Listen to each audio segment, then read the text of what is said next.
তিনিটি আখৰ কোনে লিখি থৈ গ'ল শিলত, ঘনেও নধৰে মামৰেও নধৰে থাকিব অসমীয়াৰ মাজত। বিহুতি আহিছে, ঢোল পেঁপা বাজিছে, বিৰিষে সলাইছে পাত, নাহৰৰ সুৰত উৰে মনে উলসত, বিহু বিহু লাগিছে গাত। সৰ্বপ্ৰথম মই আজি পূৰ্বোত্তৰ প্ৰদেশীয় মাৰৱাৰী যুৱ মঞ্চৰ দ্বাৰা ব্যতিক্ৰম ফাউণ্ডেশ্যনৰ সহযোগত আৰু মাৰৱাৰী যুৱ মঞ্চ বেলতলা শাখাৰ আতিথ্যত এই চতুৰ্থ লোহিতপৰীয়া বিহু সন্মিলনৰ আদৰণি এই সভাটোত বেলতলা ৰংগমঞ্চৰ এই পবিত্ৰ প্ৰাংগণৰ পৰা সমগ্ৰ অসমলৈ বহাগ বিহু তথা অসমীয়া নৱবৰ্ষত আন্তৰিক শুভেচ্ছা যাচিছোঁ। অসমীয়া জাতিৰ আয়ুস ৰেখা এই বিহুৱে আমাৰ সকলো জীৱনলৈ অনাবিল সুখ আনন্দ কঢ়িয়াই আনক, তাৰে কামনা কৰাৰ লগতে উপস্থিত আপোনালোকক সকলোক শ্ৰদ্ধাৰ মোৰ প্ৰণিপাত যাচিছোঁ। আপোনালোকক সকলোকে জনাই প্ৰায় আজি গৌৰৱ অনুভৱ কৰিছোঁ, কিয়নো আজিৰ পৰা ৪৮ বছৰ আগতে এই মা কামাখ্যাৰ এই ভূমিতে মাৰৱাৰী যুৱ মঞ্চৰ জন্ম হৈছিলে। আৰু আজি আমাৰ এই সংগঠনে কেৱল মাত্ৰ দেশতে নহয়, আন্তঃৰাষ্ট্ৰীয় স্তৰত সমাজৰ বিভিন্ন ক্ষেত্ৰত নিজৰ সেৱা আগবঢ়াই আহিছে। মাৰৱাৰী যুৱ মঞ্চৰ অসমৰ প্ৰতিটো শাখাই নিজৰ অসমীয়াই প্ৰতিটো সমস্যা আৰু সংকটৰ সময়ত সহায় আগবাঢ়ি সদায় আহিছে। এম্বুলেন্স সেৱা, ৰক্তদান শিবিৰ, কৃত্ৰিম অংগ প্ৰতিৰোপণ শিবিৰ, বানপানীৰ সময়ত হাজাৰ হাজাৰ লোকৰ সাহায্য, কৰোণা কালত প্লাজমা চেইন, হাজাৰ হাজাৰ অক্সিজেন চিলিণ্ডাৰ, চেনিটাইজেশ্যন সহ ক'ভিড কোৱাৰেণ্টাইন শিবিৰৰ ব্যৱস্থা আদিৰ দৰে মানৱীয় সেৱা লৈ সমস্যা বিভিন্ন ধৰণৰ এই শলাগ বুদ্ধিজীৱীসকলে আৰু ৰাইজে লৈ আহিছে।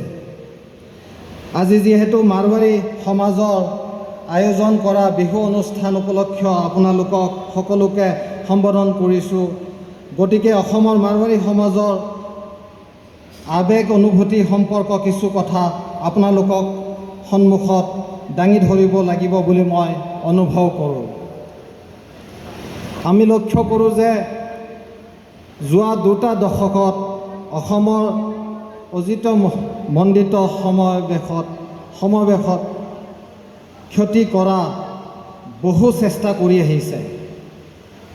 কিছু স্বাৰ্থপৰ লোকৰ এনে প্ৰচেষ্টা সফল নহ'ল, কিন্তু তেওঁলোকৰ ক্ষতি সাধন কৰা এনে প্ৰচাৰ তীব্ৰ বিৰোধিতা কৰা নহ'ল, সেয়াও বিবেচনাযোগ্য। ইতিহাস সাক্ষী আছে যে যেতিয়া এনে প্ৰচেষ্টা চলন হৈছে, তেতিয়াই মাৰৱাৰী সমাজ অত্যন্ত গুৰুত্ব সহকাৰে আৰু অত্যন্ত ৰিকাৰে পৰিস্থিতি চম্ভালিবলৈ চেষ্টা কৰি আগবাঢ়ি আহিছে। আমি বিশ্বাস কৰোঁ যে সংস্কৃতি সমন্বয় প্ৰচেষ্টা একো চলি থকা প্ৰক্ৰিয়া। একাংশ লোকে কৈ গৈছে যে মাননীয় মুখ্যমন্ত্ৰী হিমন্ত বিশ্ব শৰ্মা ডাঙৰীয়াই আহ্বান জনোৱাৰ পিছতে মাৰৱাৰী সমাজে বিহু পাতিবলৈ আৰম্ভণি দিছে, কিন্তু মই আপোনাক জনাবলৈ বিচাৰোঁ যে এয়া নহয়। মাৰৱাৰী সমাজে অসমত বছৰ বছৰ ধৰে বিহু পাতি আহিছে। একেদৰে শিৱসাগৰ, ধেমাজি, গোলাঘাট, বোকাখাট, লখিমপুৰ, কোকৰাঝাৰ, ডিব্ৰুগড় আদি চহৰত বহু মাৰৱাৰী লোকে স্থানীয় বিহু কাৰ্যসূচীত সক্ৰিয়ভাৱে জড়িত হৈ সেৱা দি আছে। আমাৰ বাণিজ্য ব্যৱসায় সমাজখনে সাংস্কৃতিক কাৰ্যসূচীৰ ডাঙৰ আয়োজন আৰু সংকলনত প্ৰথম অগ্ৰাধিকাৰ হিচাপে গণ্য নকৰে বুলি মই মানি ল'বলৈ সংকোচ নকৰোঁ। সলনি হৈ আছে, সেয়ে অনুসৰি পৰিচিত সলনি হৈ আছে। আমাৰ সমাজৰ বহু লেখকে মহাপুৰুষ শ্ৰীমন্ত শংকৰদেৱ লাচিত বৰফুকন, জ্যোতিপ্ৰসাদ আগৰৱালা বিশ্ব দৰবাৰলৈ নিয়াৰ সফল প্ৰচেষ্টা সমগ্ৰ দেশৰ লগতে অসমতো বাতৰি কাকতত চৰ্চা লাভ কৰিছে। মই বিশ্বাস কৰোঁ যে এনে প্ৰচেষ্টা বৃহত্তৰ অসমীয়া সমাজক সলগ লোৱা, স্বীকাৰ কৰা আৰু উৎসাহিত কৰা উচিত। মহাপুৰুষ শ্ৰীমন্ত শংকৰদেৱ, ৰূপ কোঁৱৰ জ্যোতিপ্ৰসাদ আগৰৱালা ৰাষ্ট্ৰীয় আৰু বিশ্ব পটললৈ লৈ যোৱা অসমৰ সুসন্তান ডক্টৰ চাৱানলাল চাংমাইৰ দৰে কৰ্মলাদক অসম বৈভৱ সম্বৰ্ধনা জনোৱাটো উচিত।